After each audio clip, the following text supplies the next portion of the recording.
2 lectures ago, we discussed the Mycenaean Greeks, who established the first civilization on mainland Greece. Mycenaean culture was characterized by its militaristic heritage, its thick walls, and sculpted entryways. The most famous of these was the Lion's Gate at Mycenae, depicted here. After conquering the Minoans and sacking Troy, the Mycenaeans fell into decline and were destroyed by the Sea Peoples. Ultimately, the mainland areas of Mycenaean Greece were overrun by the Dorians, a people who spoke a variant of Greek somewhat different from that of the Mycenaeans. The Dorians were substantially less culturally advanced than the Mycenaeans whom they overran. They did not have the art of writing, which means that we know very little about the period from 1100 to 800 BC, which has become known as the Dark Age. The administrative capacity of the Dorians also declined, especially without writing. Remnants of the Mycenaeans fled across the Aegean to Anatolia, where they would establish a Greek culture along the coast in what would become known as Ionia. The Ionians would be the most advanced Greeks for the next several centuries.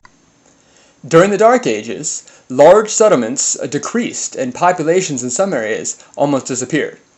The population also became more mobile as people moved around from settlement to settlement. Also, herding animals became more common than settled agriculture. Eventually, Greek culture would revive, and it did so during the period between 800 and 500 BC, which has been labeled the Archaic period. When Greek culture reappeared, the polis had appeared. Polis means city-state, and was a basic political, economic, and social unit of organization. Our word politics is derived from polis, because the Greeks in this period were the first to systematically investigate the various forms of government that have developed over subsequent history. Loyalty to one's polis became the single most important factor in an individual's life, and became a major force for local unity. At the same time, such fierce local unity undermined any hope for larger loyalties, and regional identities were largely lost, leading to constant warfare between neighboring polis. There was little hope of Greek unification. This disunity was exacerbated by Greek geography. As you can see from the physical map I have provided here, Greece is located at the end of the Balkan Mountains, and Greece is a mountainous region that makes overland travel difficult. Even communicating between neighboring polis could be difficult. Sea travel was much more efficient, and the Greeks quickly took to the sea. In fact, the Aegean Sea, more so than the Greek mainland, became the center of Greek civilization, since it connected the Greeks on the mainland with the Greeks on the Aegean islands and those in Ionia. The Greek revival of the Archaic period was accompanied by dramatic population growth.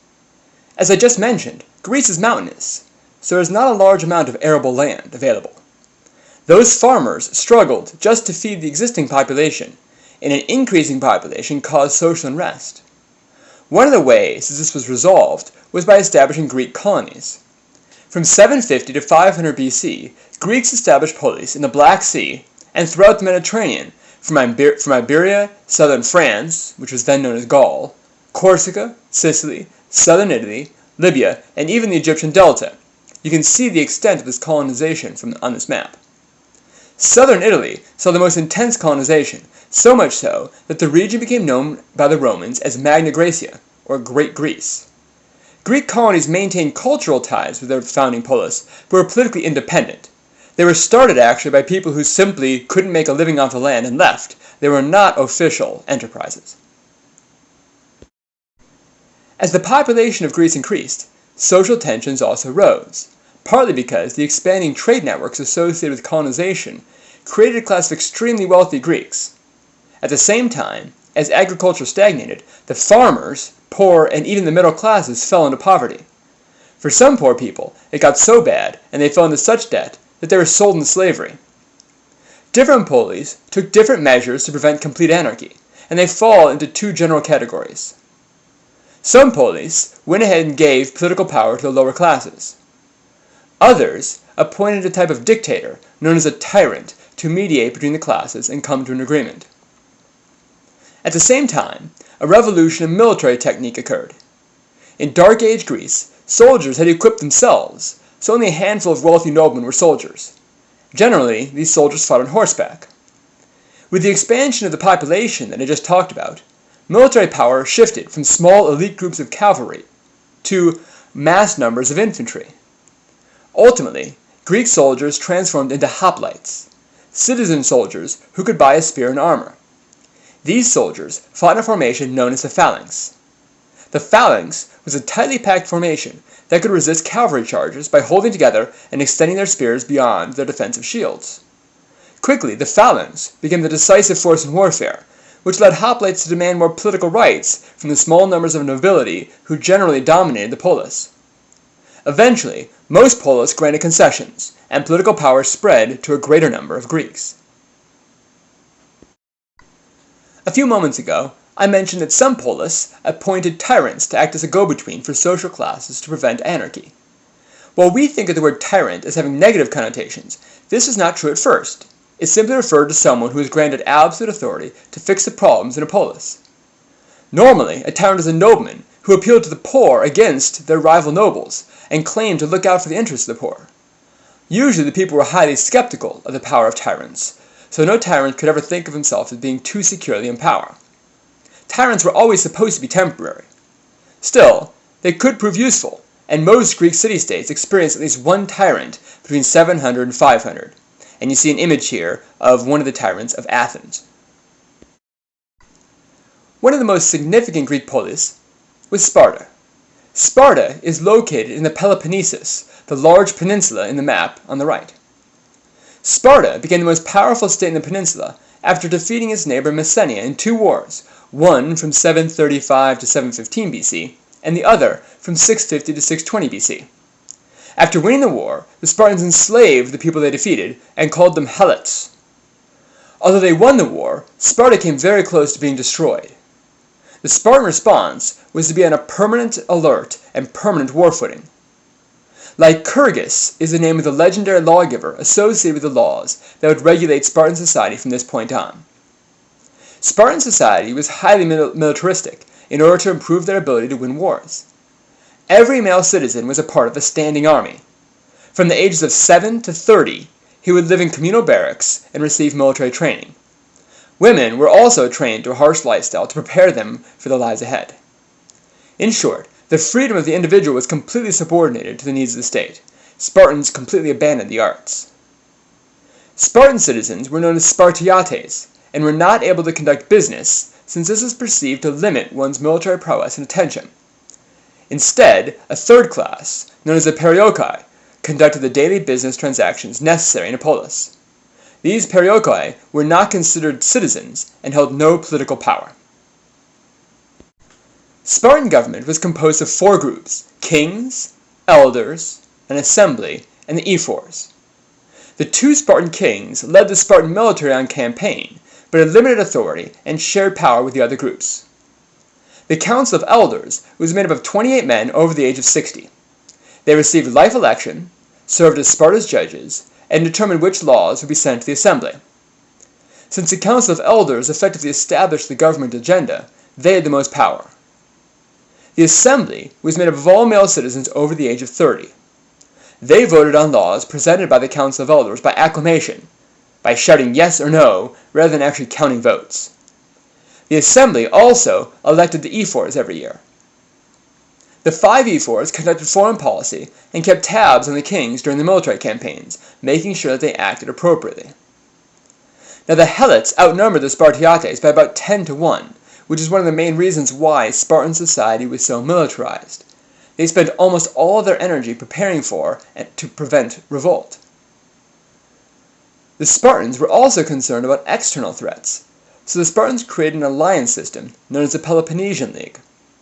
Most of the cities on the Peloponnesus joined the alliance for mutual defense under the leadership of Sparta. This league was one of the few examples of unity that extended beyond the polis. The other significant Greek polis of the Archaic period was Athens, which is located in Attica, as you can see on the map. Now Athens was actually a Mycenaean city, the only one that had survived the Dorian invasions, and it received Mycenaean refugees from other cities. The Athenian people were divided into 4 tribes, which were subdivided into clans known as phratries. These phratries were led by wealthy aristocrats who sat on the Areopagus, which is named after the hill of Ares, the Athenian god of war.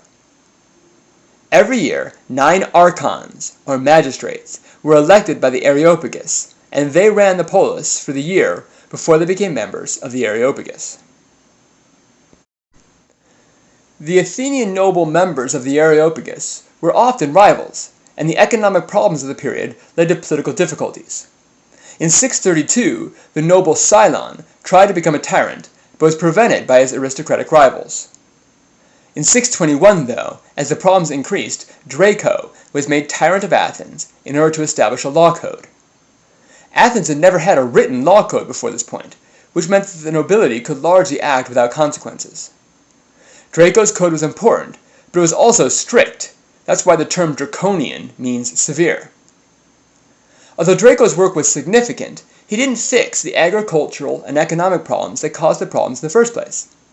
Poor farmers often found themselves in difficulty trying to make a living off a small farm whose land had been overworked, so they were forced to take loans from the wealthy. These loans had a high rate of interest, and many debtors defaulted, leading to foreclosure or even slavery.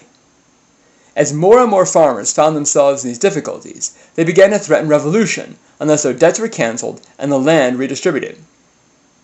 In 594, one of the archons, a man named Solon, was given the authority to deal with the crisis.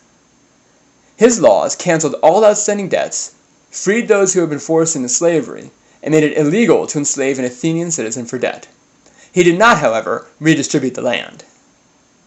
Solon also rewrote the constitution for Athens. This constitution reformed the Areopagus and created 3 other institutions: the Boulae, Ecclesia, and public courts. Solon did away with the phratries and replaced them with 4 new classes which were based on wealth. The wealthiest class was the only one who could be elected as an archon and therefore belonged to the Areopagus. Several of the functions of the old Areopagus were taken over by other governmental institutions. The Areopagus became a supreme court of sorts. The Boulae was a council of 400 members, elected by members of the top 3 wealthiest classes. The Boulae decided which issues could be debated by the General Assembly, or Ecclesia. Now that Ecclesia was a general assembly elected by the poorest of the 4 classes. These people were known as thetes. These people were generally those who owned little or no land, and could not serve in public office, although they could vote on the members of the Ecclesia. This 4-fold division of wealth was also reflected in the Athenian military. The wealthiest class served as cavalry. The 2nd and 3rd classes served as hoplites, and the 4th class, the thetes, served as naval rowers, since they did not have the money necessary to buy the weapons that equipped a hoplite. Remember that I said that Solon may have made some major changes to Athenian society and government, but he did not redistribute land. This led some Athenians to consider him too moderate for true reform. As a result, the nobleman Pisistratus seized power, by promising to offer real reform and impose order on the chaos it threatened. Pisistratus would rule as tyrant between the date in which he seized power, 546 BC, until his peaceful death in 527 BC. He is remembered as one of the more popular dictators. He won much public support by building major works and beginning new religious ceremonies. The most famous of these was the festival of Dionysus, the god of wine and reproduction. This festival would eventually witness the birth of Greek drama. Pisistratus also enlarged the Agora, which was the outdoor meeting place for the Council of the 400. Pisistratus made sure that Solon's reforms were enforced, but he also exiled his enemies and put his friends in positions of power.